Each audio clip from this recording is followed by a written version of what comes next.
The car ride to Althorp began in complete silence. William sat in the back seat staring out the window at the English countryside, rolling past them in shades of green and gold. Kate sat beside him close enough that their shoulders occasionally touched when the car took gentle turns along the winding roads. She could feel the nervous energy radiating from him like heat from a fire. His hands rested on his knees, but she noticed his fingers drumming silently against the fabric of his dark suit trousers. The driver had been instructed to take the scenic route, which would add an extra 30 minutes to their journey.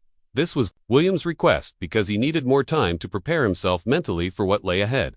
The additional time felt both like a blessing and a curse. More time to think meant more time for his anxiety to build, but it also meant more opportunity to find some sense of peace before arriving at his mother's childhood home. As they passed through small villages and rolling hills, Kate watched William carefully from the corner of her eye. His jaw was clenched tight and she could see a small muscle twitching near his left temple. This was a telltale sign that he was fighting hard to maintain his composure. She had seen this same expression during other stressful royal events, but never quite this intense. The weight of this particular day seemed heavier than anything they had faced together before. About 40 minutes into the drive, William finally spoke for the first time since leaving Kensington Palace. His voice was quieter than usual, almost like he was talking to himself rather than to Kate. He began sharing memories of visiting Althorp as a child during summer holidays with Diana. He remembered running through the grand hallways with Harry, while their mother chased after them, laughing and telling them to slow down before they broke something valuable. Kate listened intently as William described the massive oak trees on the estate where he and Harry used to climb and build makeshift forts. Diana would bring them sandwiches and lemonade for impromptu picnics under the shade of those same trees. During those visits, Diana seemed more relaxed and carefree than she ever appeared in London or at any of the royal residences. At Althorp, she could just be a mother playing with her sons without the constant pressure of royal protocol and media attention. The memories seemed to bring William some comfort but also deepened his sadness. He told Kate how Diana would take long walks around the estate grounds in the evenings after dinner. Sometimes she would invite William to join her, and they would talk about everything and nothing while watching the sunset paint the sky in brilliant colors. Those conversations felt sacred to him now. They were some of the last truly private moments he had shared with his mother, before her life became even more complicated and public. As they drove deeper into Northamptonshire, the landscape became more familiar to William. He recognized certain landmarks and road signs that meant they were getting closer to the Spencer family estate. His breathing became more shallow and Kate noticed his hands had started trembling slightly. She wanted to reach over and take one of his hands in hers, but she wasn't sure if physical comfort would help or make things worse in that moment. Instead, she moved slightly closer to him on the seat so he would know she was there without being overwhelming. That conversation shifted when William began talking about his fears regarding the memorial service itself. He worried about seeing his extended family members who he hadn't spoken to in months or even years. The Spencer family relationships had been complicated since Diana's death, with various disagreements about her legacy and how her memory should be honored. William felt caught in the middle of family politics when all he wanted was to remember his mother in peace. He also expressed concern about the media coverage that would inevitably follow the service. Even though this was meant to be a private family gathering, William knew that photographers would be stationed outside the estate gates. Every person entering and leaving would be photographed and analyzed. Headlines would be written about his appearance, his demeanor, and any sign of emotion he might show. The thought of his grief being turned into entertainment for newspaper readers made him feel sick to his stomach. Kate finally spoke up to reassure him that whatever happened during the service, she would be right there beside him. She reminded him that he didn't owe anyone a performance or a specific reaction. His grief belonged to him, and he had every right to experience it, however felt natural. Her words seemed to ease some of his tension, and for the first time during the drive he turned to look directly at her instead of staring out the window. The countryside around them had changed as they traveled further north. The rolling hills gave way to flatter farmland, dotted with sheep and cattle grazing peacefully in green pastures. Small stone churches appeared in tiny villages that looked like they hadn't changed much in centuries. William found something comforting about the timeless quality of the English landscape. It reminded him that life continued in steady rhythms, even when individual lives were disrupted by tragedy and loss. About an hour before they were scheduled to arrive at Althorp, William asked the driver to stop at a small roadside cafe. He needed a few minutes to collect himself before facing the memorial service. The cafe was nearly empty except for an elderly couple sharing tea and scones at a corner table. William and Kate found seats by a window overlooking a small garden, where late summer flowers still bloomed in bright clusters of color. Kate ordered tea for both of them, while William sat quietly looking out at the garden. The normalcy of the cafe setting seemed to ground him somewhat. Here they were, just another couple stopping for refreshments during a drive through the countryside.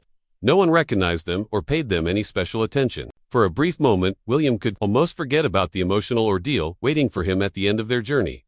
When their tea arrived, William wrapped his hands around the warm ceramic mug and took a deep breath. The simple act of holding something warm and comforting seemed to help center him. He told Kate that he had decided to speak from his heart during the memorial service rather than trying to deliver a formal prepared speech. The decision scared him, but it also felt right. Diana had always valued authenticity over ceremony, and she would want him to be genuine rather than perfect. As they prepared to leave the cafe and continue their journey, William stood up and looked around the small restaurant one more time. He was trying to memorize this moment of calm before stepping back into the emotional storm that awaited him. Kate paid for their tea, and they walked back to the car together. The afternoon sun had grown stronger and warmed their faces as they stepped outside. Getting back into the car felt like crossing a threshold from safety into uncertainty. William settled into his seat, and Kate noticed that his hands were steadier now than they had been earlier in the drive. The break had given him a chance to find some inner strength that he would need for what lay ahead. As they pulled back onto the road toward Althorp, William reached over and took Kate's hand in his. It was a simple gesture, but it spoke volumes about how much her presence meant to him during this difficult day. The tall iron gates of Althorp came into view as their car rounded the final curve in the long driveway. William felt his heart begin to race as he saw the familiar limestone facade of the grand house where his mother had grown up. The afternoon sunlight cast long shadows across the manicured lawns and ancient oak trees that had stood on these grounds for centuries. Everything looked exactly as he remembered from his childhood visits, but somehow felt completely different now that he was returning for such a somber occasion. Kate squeezed his hand gently as she noticed his breathing become more rapid and shallow. Through the car window, she could see other vehicles already parked in the circular driveway in front of the main entrance. She recognized some of the license plates as belonging to members of the Spencer family and a few close friends who had been invited to this intimate memorial service. The gathering was meant to be small and private, but William still felt overwhelmed by the thought of facing all these people who had their own memories and relationships with Diana. As their car came to a stop near the front entrance, William remained seated for several long moments. The driver turned off the engine and waited patiently for instructions. Kate could see William's internal struggle playing out across his face. His eyes were focused on the massive wooden doors of Althorp House, where he would soon have to walk through and face whatever emotions were waiting for him inside. The weight of 10 years of carefully controlled grief seemed to be pressing down on his shoulders. Kate spoke softly, asking if he needed a few more minutes before going inside. William nodded gratefully and continued staring at the house where his mother had spent her happiest childhood years. He told Kate about the last time he had been here for a family celebration when Diana was still alive. It had been Christmas Eve, and Diana had worn a red dress that made her laugh with joy as she danced around the drawing room with Harry and William. That memory felt both precious and painful now.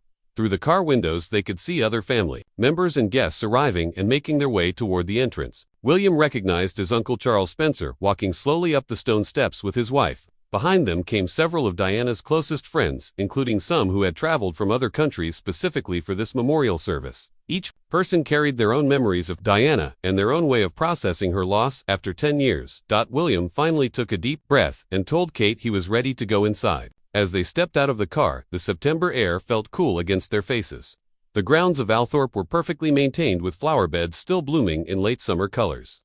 William paused for a moment to look toward the small island in the middle of the ornamental lake where Diana had been laid to rest. From this distance he could just make out the outline of the memorial temple that had been built in her honor. Kate walked beside William as they approached the main entrance, staying close enough to offer support but giving him space to process his emotions. She could see the tension in his posture and the way his jaw was clenched tight. This was harder for him than any royal engagement or public appearance they had attended together. Here at Althorp he couldn't hide behind the formal protocols and practiced speeches that usually protected him during difficult public moments. The heavy wooden doors opened before they reached them, and Earl Spencer appeared to welcome his nephew. William's uncle looked older than the last time they had seen each other, and Kate could see the family resemblance in their facial features and the way they both carried themselves with quiet dignity. The greeting between the two men was formal, but warm, with an underlying current of shared grief that needed no words to be understood.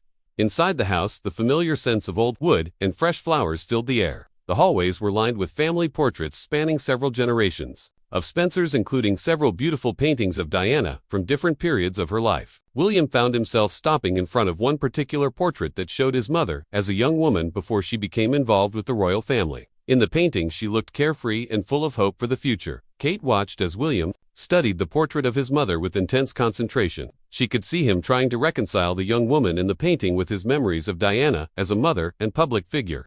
The weight of everything his mother had experienced between that portrait and her death seemed to hit him all at once. Kate moved closer to him and placed her hand lightly on his arm, offering silent comfort and support. Other guests began to gather in the main drawing room where the memorial service would take place. Kate recognized some faces from newspaper photographs and television coverage over the years. These were people who had been close to Diana during different periods of her life. Some had remained loyal friends throughout her marriage, difficulties, and divorce, while others had drifted away during the more turbulent times. Today, they were all united in their desire to honor her memory. William and Kate made their way slowly through the room, greeting other family members and friends. Each conversation required William to find a different balance between his private grief and his public role as Diana's son. Some people wanted to share their own memories of Diana, while others simply offered condolences and support. Kate stayed close beside him throughout these interactions, ready to step in if he needed any assistance navigating the emotional complexity of the situation. As more guests arrived, the drawing room filled with the gentle murmur of conversations and the occasional sound of quiet laughter as people shared happy memories of Diana. William found some comfort in hearing these stories about his mother from people who had known different sides of her personality. It reminded him that Diana had touched many lives in positive ways, and that her influence extended far beyond her role as a royal figure. The room itself held many memories for William from his childhood visits to Althorp. He remembered playing games with Harry in this same space while Diana chatted with her siblings and parents. The large windows overlooked the gardens where they had spent countless hours exploring and playing during school holidays. Every corner of the house seemed to contain some echo of his mother's presence and her connection to this place that had shaped her early years. Kate noticed that William seemed to be gaining some strength from being surrounded by people who genuinely loved and missed Diana. The shared grief in the room created a sense of community and understanding that was different from the formal sympathy he usually received from the public. Here, he could be honest about his loss without worrying about maintaining a perfect royal image or protecting the monarchy from criticism. As the time approached for the memorial service to begin, William felt a familiar knot of anxiety forming in his stomach. He would soon have to stand up in front of these people and find words to express his feelings about his mother. The decision to speak without prepared notes suddenly felt both brave and terrifying. Kate could sense his growing nervousness and moved even closer to his side, offering her presence as an anchor during the emotional storm he was about to face. The morning started like any other Tuesday at Kensington Palace, but William felt something different in the air. He had been awake since 4 in the morning, staring at the ceiling of his bedroom.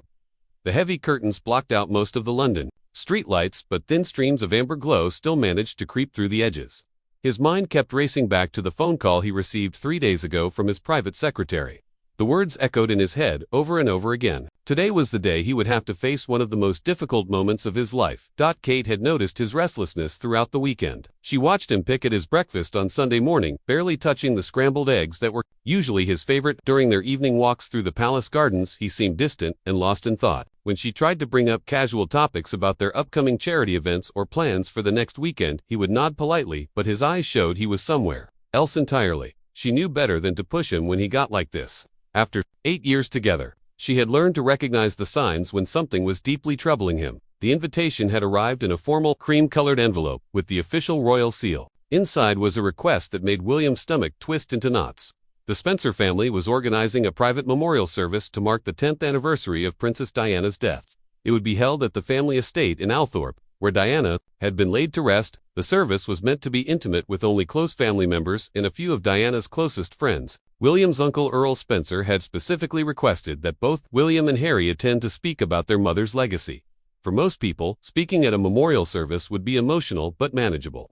For William, it represented something much more complex and terrifying. This would be the first time he would speak publicly about his mother in such a personal setting since her funeral 10 years ago. Back then, he had been just 15 years old, standing silent beside his younger brother as the world watched them walk behind their mother's coffin through the streets of London. The memory of that day still haunted his dreams. Sometimes, Kate found him that Tuesday morning, sitting in his study, staring at a blank piece of paper on his desk. She knocked gently on the doorframe before entering. The room smelled of leather from the old books that lined the walls, and the faint scent of the Earl Grey tea that had gone cold in his cup hours ago. Sunlight streamed through the tall windows, casting rectangular patches of warmth across the Persian rug. William looked up when he heard her footsteps, but his usually bright blue eyes seemed clouded with worry and uncertainty. She walked over to his desk and noticed several crumpled papers in the wastebasket beside his chair. He had obviously been trying to write his speech for hours without success. The page in front of him had only a few words written at the top. "My mother, Princess Diana," followed by nothing but white space. Kate pulled up a chair beside him and sat down quietly. She didn't ask what was wrong because she already knew. Instead, she simply placed her hand over his on the desk and waited for him to speak first. But William finally broke the silence after several minutes. He told her about his fears of breaking down in front of everyone during the speech. He worried that he wouldn't be able to find the right words to honor his mother's memory properly. Most of all, he was terrified of the emotions that might surface once he started talking about Diana in such a personal way. For years he had kept those feelings carefully locked away, allowing them out only in private moments when he was completely alone. The pressure of being a future king meant that William had learned from a very young age to control his emotions in public. Every appearance, every speech, every interaction was carefully planned and rehearsed. There was no room for spontaneous displays of grief or vulnerability. The media and the public expected him to be strong and composed at all times. But this memorial service felt different. It wasn't a formal royal duty or ceremonial obligation. It was about his mother and his personal loss and grief. Kate listened without interrupting. As he explained his internal struggle, she could see the tension in his jaw and the way his hands clenched and unclenched as he spoke. This wasn't just about giving a speech. This was about confronting 10 years of carefully buried emotions about losing his mother in such a public and traumatic way. The car crash in Paris had happened when Diana was being chased by photographers. The irony wasn't lost on William that he would now have to speak about her in front of cameras once again. As the morning progressed, Kate watched William attempt to write his speech several more times. Each effort ended with him crumpling up the paper and starting over. She suggested they take a break and go for a walk in the garden, but he shook his head, saying he needed to finish this before they left for Althorp. His frustration was growing with each failed attempt. The words that came naturally when he spoke about his mother privately seemed to disappear completely. When he tried to write them down for public consumption, the clock on the mantelpiece showed 11:30 when their driver knocked on the study door. It was time to leave for the memorial service. William looked down at the still mostly blank page in front of him and felt a wave of panic wash over him. Kate stood up and moved behind his chair, placing her hands gently on his shoulders. She could feel the tension in his muscles like coiled springs ready to snap. She suggested that maybe he didn't need a written speech at all. Perhaps speaking from his heart in the moment would be more meaningful than any carefully crafted words. William turned in his chair to look up at her. For the first time that morning, she saw a flicker of the man she fell in love with rather than the anxious prince who had been struggling all week. Her suggestion made sense, but it also made everything feel even more unpredictable and scary. Speaking without notes meant he would have no safety net if his emotions overwhelmed him, but it also meant his words would be genuine and unrehearsed, which might be exactly what his mother would have wanted. The drive to Northampton, where the Spencer family estate was located, would take about 2 hours. As they walked toward the waiting car, Kate noticed that William seemed to be moving in slow motion. Each step toward the vehicle felt like he was walking toward something monumentally important and potentially devastating. She stayed close beside him, matching his pace and offering silent support through her presence alone. The September air was crisp and cool with hints of autumn beginning to show in the changing colors of the leaves on the palace grounds. Just before reaching the car, William stopped walking completely. He stood perfectly still for several seconds, staring at the black sedan that would carry them to one of the most emotional days of his adult life. Kate stopped beside him and waited. She understood that he needed this moment to gather himself before taking the next step forward into whatever lay ahead. The memorial service began with a gentle silence that filled the drawing room at Althorp House. About 30 people had gathered in chairs, arranged in a semicircle facing a small table where photographs of Diana were displayed alongside white lilies and roses. The afternoon light streaming through the tall windows created a warm golden glow that seemed to embrace everyone present. William sat in the front row with Kate beside him and Harry on his other side.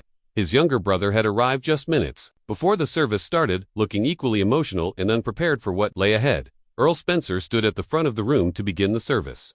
With a few words about why they had all come together, he spoke about Diana's connection to Althorp and how she had always considered this house her true home, despite all the years she spent living in royal palaces. His voice carried the weight of a brother who had lost his sister too soon and who still carried regret about things left unsaid. William listened intently while trying to calm his racing heart and prepare himself for his own turn to speak. Kate could feel the tension radiating from William as he sat rigidly in his chair. She noticed his hands were clasped tightly together in his lap and his knuckles had turned white from the pressure. Every few minutes he would take a deep breath and try to relax his shoulders, but the anxiety would quickly return. She wanted to reach over and take his hand, but knew that any sudden movement might break his fragile composure. Instead, she stayed perfectly still beside him, offering her support through her quiet presence. Several of Diana's closest friends took turns sharing memories and stories about different aspects of her life. One woman talked about Diana's sense of humor and how she could make anyone laugh even during the most difficult times. Another friend described Diana's compassion for people who were suffering and how she would spend hours visiting hospitals and charities without any media coverage. Each story painted a picture of a woman who was much more complex and interesting than the public image most people remembered. As William listened to these stories, he found himself remembering private moments with his mother that he had tried to forget because they were too painful to think about. He remembered how Diana would sneak into his bedroom late at night when he was upset about something at school. She would sit on the edge of his bed and listen to his problems without trying to fix everything or give advice. Sometimes she would just hold his hand until he fell asleep, feeling safe and understood. The hardest story to hear came from one of Diana's former staff members who had worked at Kensington Palace during the final years of her life. This woman described how Diana would often sit alone in her sitting room late at night, looking through photo albums of William and Harry when they were younger. She would trace their faces with her finger and talk about how proud she was of the young men they were becoming. The staff member said Diana's greatest fear was that her sons would remember her divorce and the media troubles more than they would remember her love for them. Kate watched William's face during this particular story and saw tears beginning to form in his eyes. She could tell he was fighting hard to maintain his composure, but the emotion was becoming too strong to contain. His breathing became uneven, and she could see his chest rising and falling more rapidly. She knew he was approaching the moment where he would either break down completely or find some way to channel his grief into strength for his upcoming speech. When Earl Spencer called William's name to come forward and speak, the room fell into complete silence. William remained seated for several seconds as if he hadn't heard his uncle calling him. Kate could see the internal battle playing out across his face. Part of him wanted to stand up and honor his mother with beautiful words, while another part of him wanted to run from the room and avoid this painful public display of his private grief. Finally, he took a deep breath and slowly rose from his chair. Walking to the front of the room felt like the longest journey of William's life. Each step seemed to take enormous effort, and he was acutely aware of every person watching him. When he reached the small table with Diana's photographs, he paused and looked down at his mother's smiling face. In that moment, he felt her presence so strongly that it took his breath away. The photograph showed Diana laughing with her eyes sparkling with joy and mischief. It was exactly how he wanted to remember her. William turned to face the group of people who had loved his mother and waited for words to come. For several long moments, he stood there in silence while everyone waited patiently. Kate could see him struggling to find his voice, and she felt her own heart breaking for him. She wanted to go to him and offer support, but knew this was something he had to do on his own. The silence stretched on until it became almost unbearable for everyone in the room. Finally, William began to speak in a voice that was barely above a whisper. He started by thanking everyone for coming and for keeping his mother's memory alive in their hearts. His voice grew stronger as he talked about how much it meant to him and Harry to be surrounded by people who had genuinely loved Diana for who she was rather than what she represented. He said that being at Althorp made him feel closer to his mother than he had felt in years. As William continued speaking, his composure began to crack. He talked about how much he missed having his mother's guidance and support as he navigated his adult life and his role in the royal family. He said there were countless moments when he wanted to pick up the phone and ask for her advice about everything from important decisions to trivial everyday problems. His voice started to break as he described the empty feeling that came from knowing she would never meet his future wife or hold his children. The emotion in William's voice was affecting everyone in the room. Kate could see tears in the eyes of many guests, and she felt her own eyes filling with tears as she watched the man she loved struggle with such profound grief. She realized that this was the first time William had ever spoken so openly about his loss and the impact it continued to have on his life. The formal speeches and public appearances had never allowed for this kind of raw honesty. But William paused in his speech to collect himself, and Kate could see him fighting to regain control of his emotions. He looked directly at her for a moment, and she tried to convey all her love and support through her eyes. The connection between them in that moment was so strong that several people in the room noticed the wordless communication passing between them. Kate's presence seemed to give William the strength he needed to continue with his tribute to his mother. The final part of William's speech was about Diana's legacy and how her influence continued to shape his life and his understanding of what it meant to serve others. He spoke about carrying forward her compassion and her commitment to helping people who were struggling. His voice became steady and strong as he talked about making his mother proud through his actions and choices. When he finished speaking, the room remained silent for several moments before gentle applause began. After William finished his speech, the room remained wrapped in a profound silence that seemed to honor both his courage and his mother's memory. He stood at the front of the gathering for a few more seconds, looking down at Diana's photograph as if drawing strength from her smiling face. The afternoon sunlight had shifted during the service and now cast longer golden rays across the drawing room, creating an almost sacred atmosphere. When William finally turned to walk back to his seat, Kate could see that something fundamental had changed in his expression. The walk back to his chair seemed different from his earlier journey to the front of the room. His steps were steadier, and his shoulders no longer carried the same crushing weight of anxiety and fear. Kate watched his face carefully as he approached, and noticed that while his eyes were still filled with tears, there was also a sense of relief and peace that hadn't been there before. Speaking openly about his grief had lifted some invisible burden that he had been carrying alone for too many years. William sat down beside Kate, and for the first time during the entire day he allowed himself to truly lean on her for support.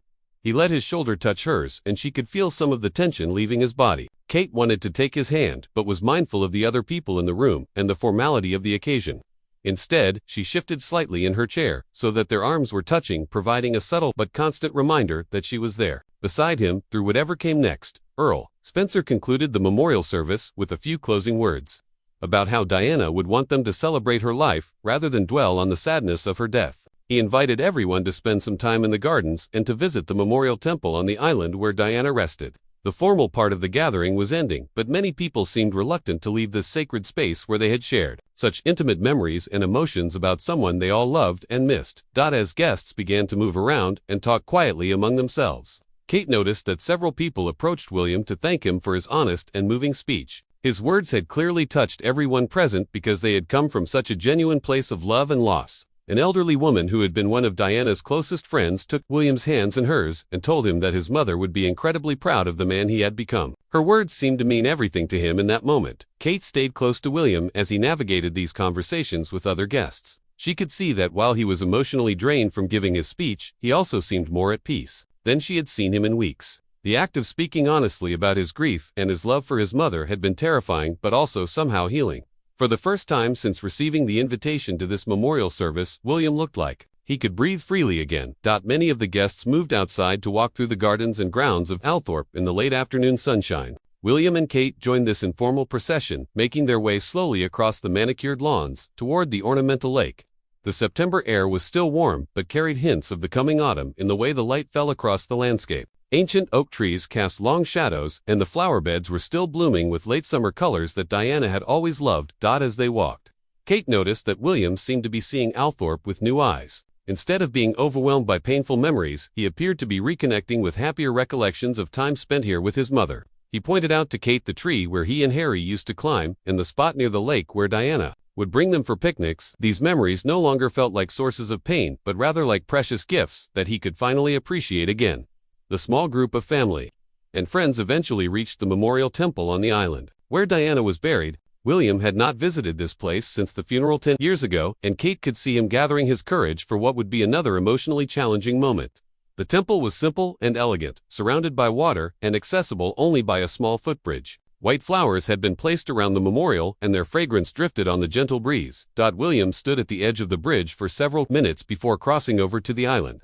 Kate remained on the mainland, giving him space for this private moment with his mother, while staying close enough that he could see her if he needed the reassurance of her presence. She watched as he walked slowly around the memorial temple, touching the stone walls and reading the inscriptions that honored Diana's life and legacy. When William finally returned from the island, his face showed a mixture of sadness and peace that Kate had never seen before. He had been carrying his grief like a heavy secret for so many years, and the act of sharing it openly during the memorial service had begun a process of healing that she knew would continue long after they left Althorp. He took her hand as they walked back toward the main house, and she felt the trembling that had been in his fingers. All day had finally stopped. As the afternoon drew toward evening, most of the guests began to say their goodbyes and make their way back to their cars. William and Kate were among the last to leave, spending a few final minutes with Earl Spencer and thanking him for organizing such a meaningful tribute to Diana. The conversations were quieter now and filled with the kind of exhaustion that comes after intense emotional experiences. Everyone seemed to feel that something important had happened during the memorial service. The drive home to London began in the same comfortable silence that had marked their morning journey, but the quality of the quiet between them was completely different now. William no longer seemed to be wrestling with anxiety and dread about what lay ahead. Instead, he appeared to be processing what had just happened and beginning to understand how this day might change his relationship with his grief and his memories of his mother. As their car pulled away from Althorp House, William turned to look back at the estate one more time. Kate could see that this place would always hold painful associations for him because it was where he had to say goodbye to his mother. But now it also represented something else, a place where he had found the courage to speak honestly about his love and his loss in front of people who understood and shared his feelings. About halfway through their journey home, William finally spoke about what the day had meant to him. He told Kate that giving the speech had been one of the hardest things he had ever done, but also one of the most important. He said that for years he had been afraid that talking openly about his grief would somehow diminish his mother's memory or make him appear weak and unfit for his future role as king. Instead, he had discovered that honesty about his emotions had made him feel stronger and more connected to Diana's legacy than ever before. Kate listened as William talked about wanting to carry forward his mother's compassion and her commitment to helping others who were struggling. He said the memorial service had reminded him that Diana's greatest gift was her ability to make people feel seen and valued, especially those who were suffering or marginalized. He wanted to honor that part of her legacy through his own work and his approach to his royal duties. As they approached London, William squeezed Kate's hand and thanked her for being beside him through one of the most difficult days of his life. He said that knowing she was there had given him the strength to face his fears and find his voice when he needed it most. Kate realized that this day had not only changed William's relationship with his grief, but had also deepened the bond between them in ways that would influence their entire future together.